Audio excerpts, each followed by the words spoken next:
My divine imagery episode number 18। तो episode 18 की starting में हम देखते हैं कि वान और राजकुमार दोनों एक साथ होते हैं, जहाँ पे वान राजकुमार से कहती है कि यह एक सपना जैसा लग रहा है कि तुम मेरे साथ हो और मेरी इतनी केयर कर रहे हो। वो कह रहे क्यों? तो कहती है पता नहीं क्यों, ऊपर एक चिमटी काटो ना। महाराज कहते हैं मतलब राजकुमार कहते हैं कि ऐसी कोई बात नहीं है, ये सच है और अब मैं तुम्हारे साथ हूँ और हमेशा के लिए तुम्हारे साथ ही रहूँगा। वान कहती है कि आपने सोचा है भविष्य में हम लोग कैसे रहेंगे, कहाँ पर रहेंगे? तो वो कहते हैं कि हाँ, भविष्य में जहाँ रहूँगा तुम मेरे साथ रहोगी। तो वो बताती है कि मुझे तो एक छोटा सा घर चाहिए जहाँ पे आंगन में मैं कुछ फूल लगाऊंगी और एक कुत्ता पालूंगी जिसके गले में एक छोटी सी घंटी होगी और वो बजती रहेगी। राजकुमार कहते हैं कि अच्छी बात है, जैसा आप जीवन चाहती है ना मैं वैसा ही चाहता हूँ, लेकिन वान मुझे ना राज्य में कुछ काम है और वहाँ पे जाके अपना काम निपटाना है, क्योंकि देखो महामहिम भी अभी लौटने वाले हैं, मुझे जाकर वहाँ पे सारी चीज़ें निपटा देना है, उसके बाद से हम दोनों साथ चलेंगे। तो वान कहते हैं ठीक है, मैं हमेशा आपके साथ हूँ और उन्हें गले से लगा देती है।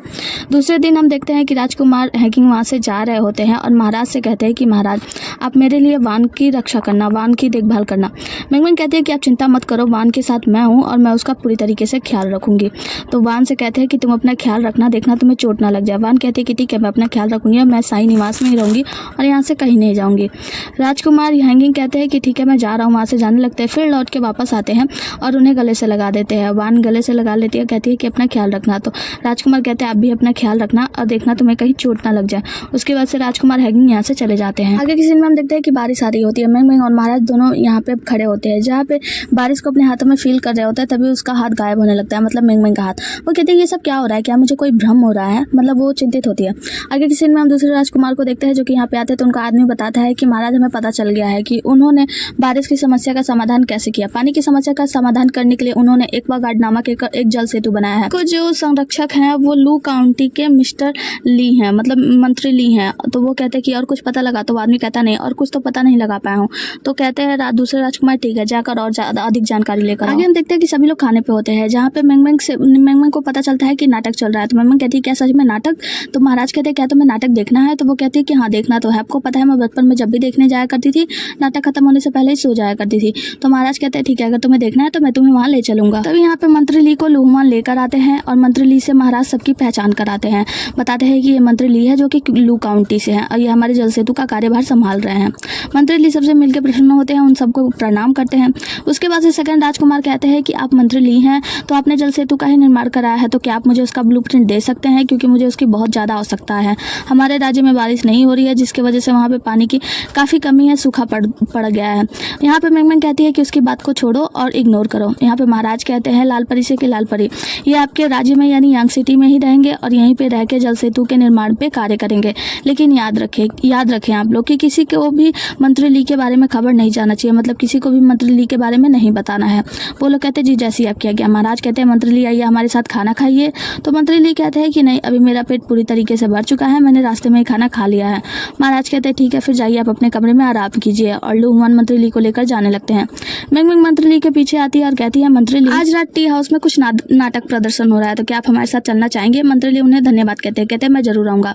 लूहुआन उन्हें उत्सुकता से देख रहे होते हैं, तो मिंगमिंग कहते हैं कि आप भी चलोगे? तो वो कहते हैं हाँ बिल्कुल। तो वो कहते हैं और कह के यहाँ से चली जाती है। आगे हमें नाटक का सीन दिखाया जाता है जहाँ पे मंत्री ली मिंगमिंग के साथ बैठ के नाटक देख रहे होते हैं और मिंगमिंग सोच रही होती है कि बचपन में जब भी उसके पापा उसे लेकर नाटक देखने के लिए जाया करते थे तो वो सो जाया करती थी और आधे समय में उसके पापा उसे लेकर चले आया करते थे। मिंगमिंग ने बचपन में पूछा था कि पापा क्या नाटक खत्म हो गया? तो उन्होंने बताया था कि नहीं, नाटक कभी खत्म नहीं हुआ, लेकिन तुम्हें नींद आ गई इसलिए मैं तुम्हें लेकर चला आया था। मिंगमिंग कहती है बचपन में अपने पापा से कि पापा एक दिन मैं आपके साथ बैठ के पूरा नाटक देखूंगी, और वही सब याद करके आज बहुत ज़्यादा खुश हो रही होती है कि आज मैं मंत्री ली के साथ पूरा नाटक जरूर देखूंगी और मुझे सोना नहीं है। नाटक स्टार्ट होता है, गाने वाने बजने लगते हैं, तो मिंगमिंग सोने लगती है। जैसे इसे नींद आती है हम देखते हैं कि ये सोने वाली होती है, महाराज आके इसे पकड़ लेते हैं और उसके बाद से जिमी चू का सेकंड राजकुमार कहता है कि तुमने नहीं कहा था क्या कि तुम यहाँ नहीं आना चाहती और तुम फिर यहाँ पे क्यों हो? तो वो कहती है तुम यहाँ पे क्यों बैठो, ये मंत्री ली की जगह है। तब वहाँ पे मंत्री ली आ जाते हैं, उन्हें प्रणाम करते हैं। उसके बाद से महाराज जिमी चू के सेकंड राजकुमार को हटा के मंत्री ली को उसके पास मतलब मिंगमिंग के पास में बैठा देते हैं। जिसके बाद हम देखते हैं कि जिमी चू के सेकंड राजकुमार और महाराज में थोड़ी सी तड़क भड़क हो जाती है, मतलब दोनों में लड़ाई झगड़ा हो जाता है कि तुम मिंगमिंग के साथ नहीं रहोगे, तुम मिंगमिंग के साथ नहीं रहोगे, मतलब मिंगमिंग के लिए दोनों में लड़ाई हो रहा होता है। जिसके बाद से नाटक वाले कहते हैं कि यहाँ पे क्या बवाल मचा रहे हो, निकल जाओ तुम लोग यहाँ से, और चारों लोगों को वहाँ से निकाल देते हैं। जिसके बाद से मिंगमिंग गुस्से में आती है और जिमी चू के दूसरे राजकुमार को एक लात मारती है, कहती है कि ये सब तुम्हारी गलती है, तुम्हारी वजह से हम लोग नाटक से बाहर कर दिए गए। जहाँ पे मंत्री ली मिंगमिंग को लेकर जा रहे होते हैं और मिंगमिंग माफी मांगती है कि कहती है कि इस बार फिर मैंने आपको नाटक नहीं देखना दिया। तो महाराज कहते हैं मतलब मंत्री ली कहते हैं कि ऐसी कोई बात नहीं है, देखो देखो रिजल्ट मायने नहीं रखता, मायने ये रखता है कि हमने कितना एंजॉय किया, मतलब उस समय हम दोनों साथ रहे, यही हमारे लिए बहुत अच्छी बात है। ये लोग छाता वाता लेके जा रहे होते हैं, बारिश आ रही होती है, तभी यहाँ पे काले कपड़े वाले कुछ नकाबपोश आते हैं, इन लोगों के ऊपर हमला कर देते हैं। महाराज मेंगमेंग को बचा के तो साइड में कर देते हैं, लेकिन यहाँ पे सबकी लड़ाई होने लगती है। एक नकाबपोश आता है मेंगमेंग को मारने के लिए, जहाँ मंत्री ली सामने आ जाते हैं और मंत्री ली को तलवार लग जाती है, जिसके बाद से मेंगमेंग पापा करके रोने लगती है खूब जोर से चिल्ला के कि पापा आपको क्या हो गया, मैं ठीक हूँ। मंत्री ली कहती है आप ठीक तो है ना। उसके बाद से मंत्री ली को अपनी बेटी याद आती है वान वान, तो वो कहते हैं वान वान, और इतना कहते हैं मंत्री ली का प्राण पखेरु उड़ जाते हैं, मंत्री ली मर जाते हैं और मेंगमेंग चिल्ला कर फूट कर रोने लगती है। यहाँ पे जिम्मी चू का दूसरा राजकुमार, महाराज और कॉन्ग सभी लोग देख रहे होते हैं और ली मेंगमेंग चुप होने का नाम ही नहीं ले रही होती है, वो बस लगातार रोई जा रही होती है। आगे हम देखते हैं कि ये सभी लोग मंत्री ली के डॉम पे होते हैं, जहाँ पे मेंगमेंग वहीं पे रो रही होती है, महाराज उसे छाता लगाए होते हैं। यहाँ पे वान आती है और कहती है कि तुम ठीक तो हो ना, तुम ठीक हो जाओगी, चिंता मत करो, सब कुछ ठीक हो जाएगा, और उसे अपने साथ ले जाने को कहती है। मेंगमेंग कहती है कि मुझे यहाँ पे कुछ समय के लिए अकेला छोड़ दो, तो महाराज कहते हैं ठीक है आप लोग जाओ, मतलब इशारा करते हैं और सभी लोग यहाँ से धीरे धीरे करके चले जाते हैं। यहाँ पे महाराज मेंगमेंग के पास बैठ जाते हैं। मेंगमेंग कहती है कि मैं इस बार उससे नहीं बचा पाई और वो मुझे फिर से छोड़ के चले गए। महाराज कहते हैं तुम चिंता मत करो, जिसने भी ये सब कुछ किया है ना, मैं उसे जिंदा नहीं छोड़ूंगा, मैं बदला लेकर रहूंगा। जिसके बाद से हम महाराज को देखते हैं अपने कमरे में होते हैं और यहाँ पे कॉन्ग आके बताते हैं कि महाराज जिन नकाबपोशों को भेजा गया है उनसे पता लगा है कि ये सब चांसलर कुई की आदत है, मतलब चांसलर कुई ने ये सब करवाया है। महाराज कहते हैं उसकी इतनी हिम्मत, वो हमें मरवाने का प्रयास कर रहा है, तो उसे जिंदा नहीं छोड़ा जाएगा और जल्दी से उसके बारे में सब कुछ पता लगाया जाएगा। जिसके बाद महाराज लुंगवान से पूछते हैं कि क्या मेंगमेंग ने कुछ खाया, तो लुंगवान बताते हैं मेंगमेंग ने अभी तक कुछ नहीं खाया, बस थोड़ा सा खाया था, उसके बाद से नहीं। तो महाराज मेंगमेंग के साथ बाहर घूम रहे होते हैं और कहते हैं कि मेंगमेंग कुछ तो खा लो, चलो मैं तुम्हारे लिए नूडल्स बनवा देता हूँ या फिर केक। तो मेंगमेंग कहती है नहीं, मुझे भी बिल्कुल भी भूख नहीं है। महाराज वहाँ पे देखते हैं कि दो लड़के लड़की आपस में बातें कर रहे होते हैं, जहाँ पे लड़का लड़की को गुलाब दे रहा होता है, बोल रहा होता है कि अगर तुम्हें ये गुलाब पसंद है तो मैं तुम्हें इससे भी बड़ा गुलदस्ता दे सकता हूँ। महाराज ये सब कुछ देखते हैं और जाते हैं साइड से एक छोटा सा पौधा उखाड़ के लाते हैं और मेंगमेंग को दिखाते हैं, कहते हैं कि ये लो, अगर तुम्हें पसंद है मैं सब कुछ कर सकता हूँ। मेंगमेंग हंसती है और मुस्कुराती है, कहती है कि पागल कहेंगे। तभी वहाँ पे बारिश होने लगती है और महाराज उसे अपने कपड़े से ढक के अंदर ले जाते हैं। जिसके बाद से मेंगमेंग जाके अपना बाल बाल सही करती है और चाय उठाने जाती है, तो उसका हाथ अचानक से गायब होने लगता है, मतलब उसे चाय नहीं उठ रही होती है। उसके बाद से वो याद आता है कि जब पिछली बार बारिश हो रही थी तब मेरा हाथ गायब होने का मतलब होने लगा था, मुझे समझ नहीं आ रहा है क्या हो गया।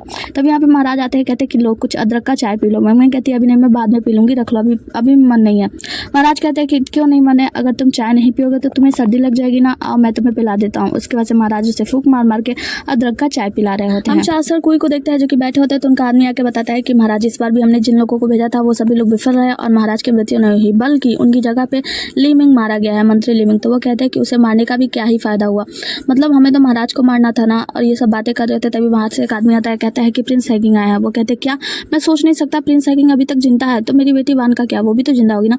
उसके बाद से कहते हैं ठीक है जल्दी जाओ और प्रिंस हैगिंग को अंदर भेजो। प्रिंस हैगिंग आते हैं, दोनों लोग प्रणाम करते हैं और बैठ के बातें करते हैं। प्रिंस हैगिंग कहते हैं कि चांसलर कुई मैं आपसे कुछ बात करना चाहता हूँ अकेले में। तो वहाँ से चांसलर कुई अपने आदमी को वापस जाने को कहते हैं। उसके बाद से वो कहते हैं कि मैं आपसे चाहता हूँ कि आप मेरी सहायता करें सम्राट बनने में, मैं सम्राट बनना चाहता हूँ।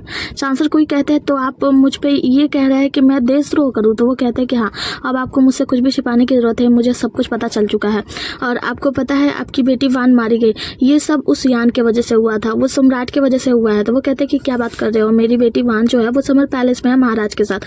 तो वो कहते हैं नहीं, समर पैलेस में महाराज ने वान को अकेला छोड़ दिया और वहाँ से चले गए। जिसके बाद से वान को समुद्री डाकुओं ने पकड़ लिया और वान की मृत्यु हो गई, उसकी मतलब उसे जान से मार दिया गया। यहाँ पे वो कहते हैं कि क्या बात कर रहे हो, समुद्री डाकुओं ने मेरी बेटी को मार दिया। तो वो कहते हैं नहीं, ये समुद्री डाकू नहीं थे, दरअसल महाराज को पता चल गया था कि समुद्री डाकू ने वान का किडनैप करा लिया है। इसके बाद से महाराज ने अपने आदमियों को भेजकर वान की हत्या करवा दी। मैं चाहता हूँ कि मैं राजा बनूं और मैं क्वी के सम्राट को मजा चखाना चाहता हूँ, मैं उसे अच्छा बदला लूंगा और उसे नहीं छोड़ूंगा। चांसलर को फूट फूट कर चिल्ला कर रोने लगते हैं, कहते हैं कि मेरी बेटी वान वो इतनी छोटी भोली भाली थी और उसके प्यार का ये सिला दिया इस यान ने, मैं उसे नहीं छोड़ूंगा। बहुत रोने लगता है, कहते हैं कि राजकुमार हैगिंग आप कृपया करके यहाँ से चले जाइए, मैं समय मिलेगा तो मैं सोचकर आपको बताऊंगा कि मुझे क्या करना है। प्रिंस कहते हैं कि ठीक है मैं जा रहा हूँ, लेकिन आप एक बार सोचिएगा जरूर, क्योंकि मैं जो आपको बात बता रहा हूँ वो बिल्कुल सही है और मुझे राजा बनना है और उसको सबक सिखाना है सम्राट को। देखते हैं कि प्रिंस हैगिंग यहाँ पे एक चाल चल रहे होते हैं। दूसरी तरफ हम देखते हैं कि चांसलर कुई जो होता है प्रिंस हैगिंग के जाने के बाद चुप हो जाते हैं और कुछ सोचने लगते हैं, मतलब इनका भी एक चाल ही होता है। आगे की सीन में हमें देखते हैं कि एक गाड़ी आ रही होती है जो कि समर पैलेस से होती है। यहाँ पे तीन नौकरानी आपस में बातें कर रही होती है कि उसे इतना ढकढका के क्यों रखा गया है। तो वो लोग कहते हैं समर पैलेस में ये थे और इनको कोई अछूत बीमारी लग गई है जिसके कारण कोई छू नहीं सकता। आगे हम देखते हैं कि चांसलर कोई जा रहे होते हैं, प्रिंस हैगिंग से मिलता है, कहते हैं कि प्रिंस हैगिंग मैं आपका सहायता करने के लिए तैयार हूँ, आप चिंता मत कीजिए। हालांकि वो मेरी बेटी थी और उसके मरने के बाद मेरा कोई नहीं रहा, लेकिन मैं आपका साथ दूंगा जिससे मेरा बदला भी पूरा होगा। तो यहाँ पे प्रिंस हैगिंग चले जाते हैं तो चांसलर कोई अपने आदमी से बात करते हैं। उनके आदमी कहते हैं कि आप सच में इनका साथ देना चाहते हैं? तो वो कहते हैं कि बस देखो, जैसे ही ये महामहिम का निपटारा कर देगा हम उस बात का पूरा फायदा उठाएंगे और इस कांटे को भी निकाल के फेंक दिया जाएगा। आगे की सीन में हम देखते हैं गार्ड कॉन्ग को जो कि कुछ मिठाइयाँ पैक कर रहे होते हैं। वो कहते हैं कि ये मिठाई पैक कर दो। वो कहते हैं खट्टा मीठा या कसाला? तो वो कहते हैं मीठा वाला पैक कर दो। वो झो क्वांग के लिए मिठाइयाँ पैक करा रहे होते हैं, जिसके बाद झो क्वांग भी बहुत ज़्यादा खुश होती है कि महामहिम आ गए हैं, तो निश्चित रूप से गार्ड कॉन्ग भी आ गए होंगे, मैं जल्दी जाकर उनसे मिल लूंगी थोड़ी देर बाद।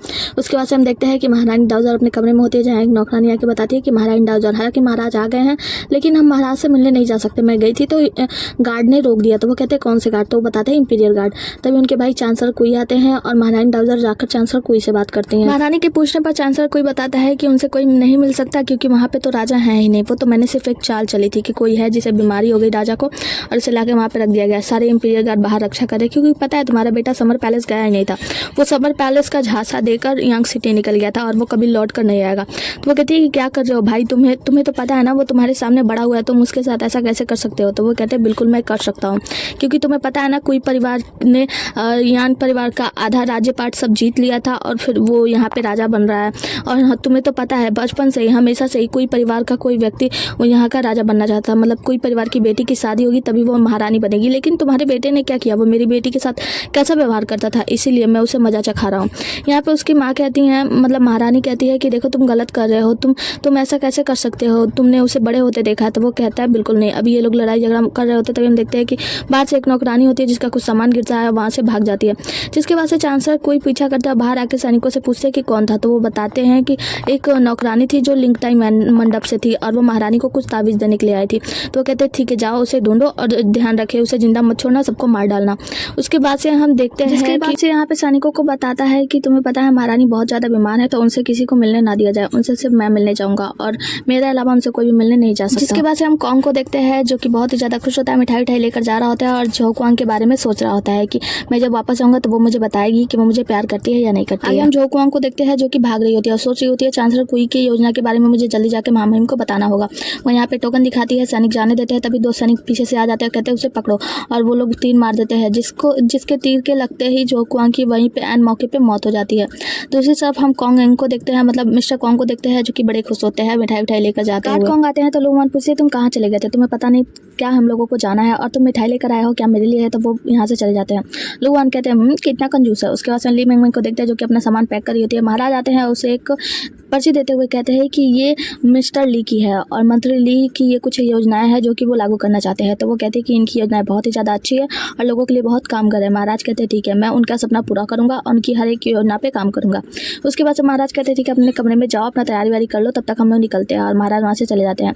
वहीं पर बारिश आने लगती है तो मिंगमिंग कहती है अचानक से बारिश क्यों आने लगी। उसके बाद से सोचती है कि बारिश से क्या संबंध है, मतलब देखो हाँ जिस दिन मैं यहाँ पे आई थी उस दिन भी बारिश हो रही थी और जब भी बारिश आती है तो मैं गायब होने लगती हूँ और अचानक से जाके बारिश पे अपना हाथ डाल के देखते हैं तो उसका हाथ अचानक से गायब होने लगता है। इसी के साथ हमारा आज का एपिसोड खत्म होता है, यहीं पे मिलते हैं अगले एपिसोड में, तब तक के लिए बने रहिए हमारे साथ। Tata bye bye take care. और हाँ प्लीज़ अपना प्यार बरसाना कम मत करो, तो प्यार बरसाओ यानी लाइक करो, चैनल को सब्सक्राइब करो नए हो तो, और कमेंट करके बताओ मैंने कहा क्या गड़बड़ी की है। चलो टाटा टेक केयर बाय।